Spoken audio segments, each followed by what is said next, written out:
Il-Ministeru għal-Għawdex irċiva aktar minn 80 applikazzjoni li benefikaw mill-iskema ta' rifużjoni għall-impjiegi ġodda bħala parti mill-Gozo Employment Scheme.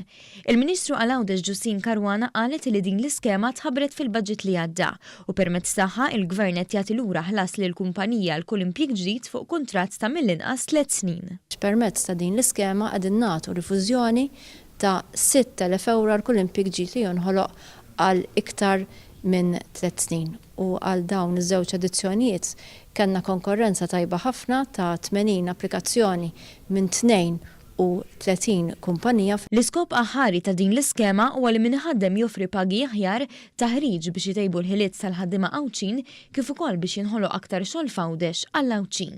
Hija skema li ġiet imnedija żewġ baġit ilu li permezz tagħha aħna rridu ninċentivaw l-impjiegi f'Għawdex u allura il-ħolqien ta' impjiegi ġodda f'Għawdex però wkoll anke kundizzjonijiet aħjar għal ħaddiema tagħna. Il-Ministru Karwana qalet li l-Gvern fil-waqt li qed jgħin lis-settur privat qiegħed ukoll jinvesti fi riżors uman biex jitjiebu l-kundizzjonijiet tax-xogħol.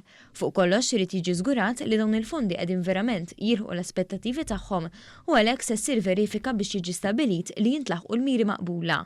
Żiedet ukoll li qed issir ħidma biex aktar setturi ġodda li huma sostenibbli u konformi mal-istrateġija l-iżvilupp reġjonali jersqu lejn Għawdex.